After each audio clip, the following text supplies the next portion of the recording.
Hello and welcome to my YouTube channel. My name is Temusho Chilwane and it is a privilege to be with you again. And if you haven't subscribed, don't forget to subscribe.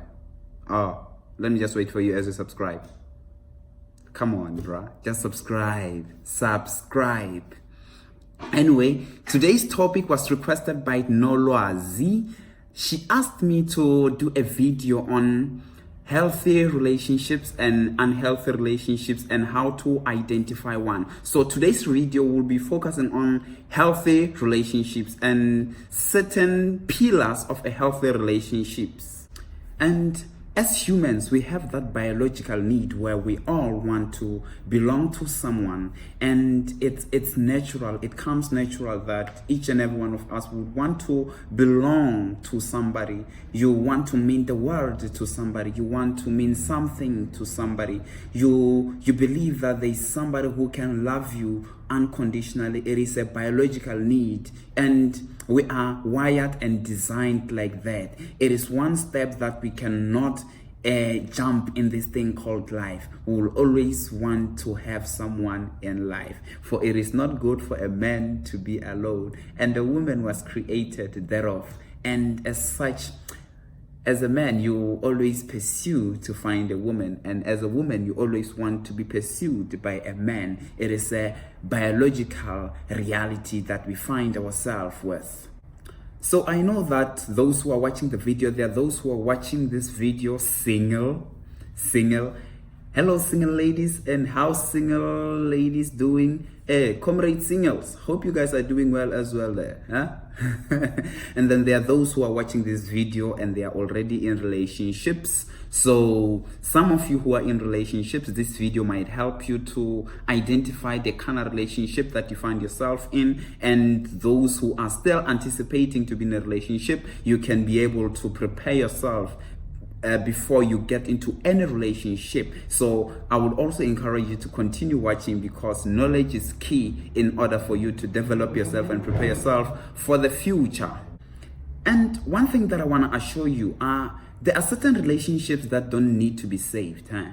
And there are certain relationships that are not healthy for your health. You know, look, relationship by virtue, it's not just an emotional thing. It's spiritual. It's deeper than that, you know. So as such, we must take it very serious. And there are certain relationships that are not good for you. And if you see that that relationship is not good for you, it is safe and it is better for you to get out of that relationship before it's too late. Don't wait until it's too late for you to get out of that relationship. And I know as I'm doing this video, it is very difficult to get out of a relationship because there is so much attachment. We get attached to the people whom we love, and it is difficult to break that bond, because that bond transcends the physicality.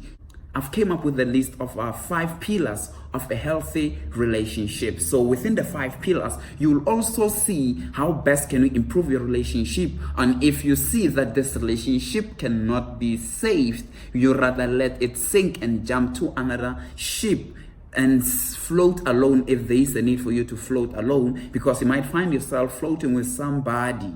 Hey, and at the end of the day, boom, we are saying, hey, what happened to so and so? You're suffering from depression and all those other stuff, you know, because of the mental uneasiness. So certain relationships are very toxic, and if you find yourself in a very toxic relationship, I would advise you that mtagama baleka.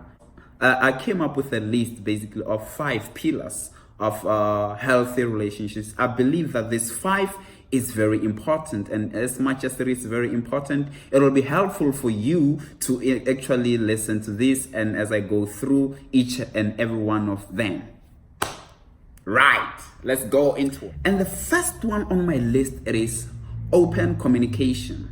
If you are in a relationship and you can openly communicate about almost anything, you know, you're struggling with something, you can easily tell your partner. There's something that bothers you pertaining your partner, you can openly tell your partner. You know, if you cannot find yourself in a position to openly communicate with your partner, like openly, you know, whether good stuff or bad stuff, but you can't openly talk with your partner. So there is a problem there. We must be able to openly communicate with each other. So if we can't communicate with each other openly, and I can't share the stuff that bothers my soul, and you can't share the stuff that bothers your soul, we have a problem. We cannot be progressive in such a relationship. Do you get me? So open communication becomes very, very, very important in building a healthy relationship. So you got to be in a position where you can openly and honestly communicate with your partner. And open communication, it's everything. So if communication can be broken, then we cannot build a relationship, because fundamentally a relationship needs to be based on proper communication. So if the communication again is broken and you guys don't communicate well, you need to address that, because if you don't talk, we have a problem. You understand? So that's your number one.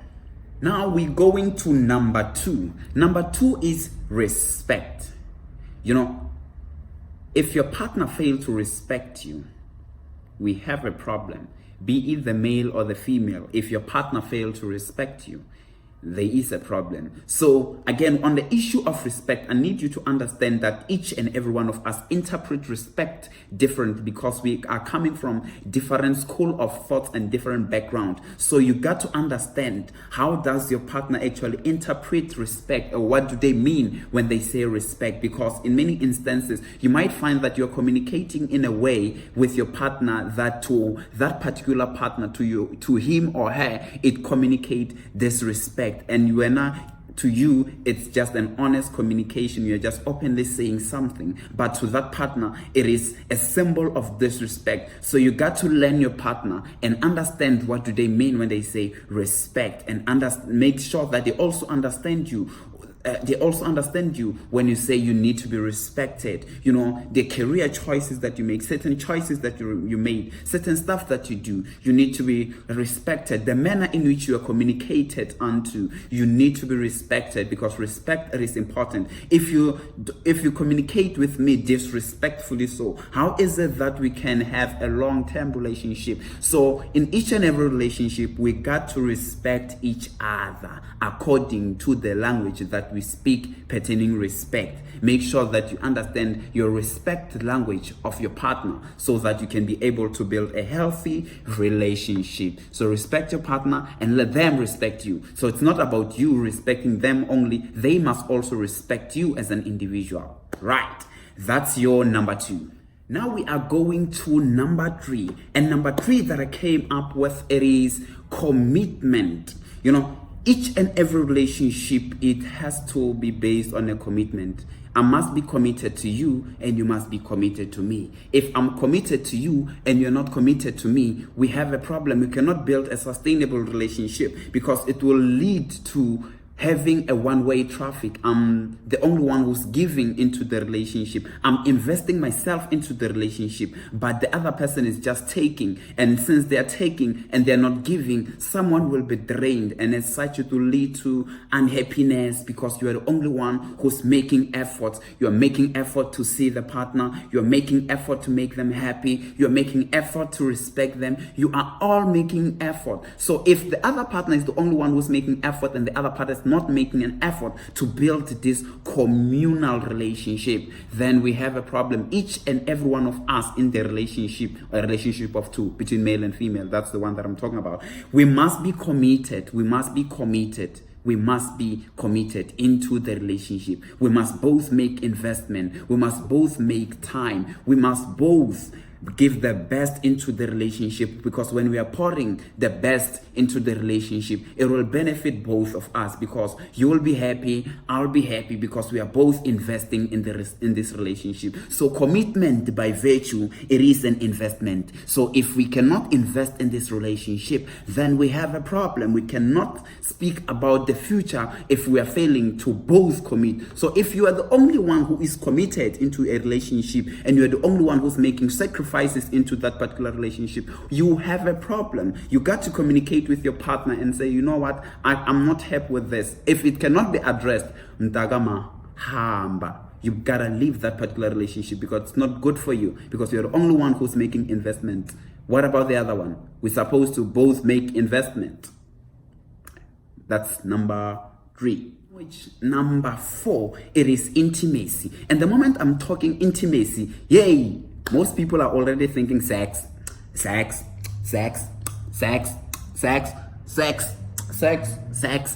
Okay, I'm not really talking about sex. It is partially part of intimacy, but let's just take sex out of the picture. I want us to talk intimacy. So intimacy, basically, it is the effective way of communicating the right love language to your partner. So the moment you are able to effectively communicate a proper love language to your partner, now you are speaking intimacy right there. So if your partner enjoys quality time, the moment you spend time, be it watching movie, taking a walk, but every time you spend with your partner, if they enjoy doing that, you are effectively communicating love to them, and you are filling their love tank. If your partner is somebody who loves gifts, the moment you give them gifts, that's you filling their love tank, and that's intimacy right there. They feel loved the most the moment you give them gifts, because that's their love language. If your partner just enjoy your physical contact, holding hands, they feel loved the most when you're walking in the mall and you're holding their hands. They feel like they are the it of the day. And if that's what your partner interpret as love, you got to do that as consistent as possible. If your partner also wants to hear words of affirmation. Yeah, English is chowing me, right? So words of affirmations, you got to continually compliment your partner. If they do something great, give them compliments, because to you, you are communicating a love language. If they just want to hear, babes, I know that you got an increase in your job. Congratulations on that, and I'm proud of you. I heard that you did this. Like every single thing, it doesn't have to be a big thing. You got to compliment. Maybe your partner is working out, like, hey, I can see your small muscle is growing. Just give them compliments, because compliments fill their love tank, and you got to effectively communicate that. If your partner enjoys doing activities with you, like maybe cleaning, like maybe doing certain stuff, reading a book together, going to the movies, so you got to understand what is it that your partner loves doing the most, and they feel loved the most whenever you do that. So that's intimacy right there. You see, I've spoken about intimacy for almost 3 minutes without talking about sex. So you got to understand what intimacy is very important in relationship, as much as sex is important. But for the married one, the single ones, can we just stick to, abstinence? And the last one is number 5. Number five, it is compromising. Each and every relationship, we need to understand this.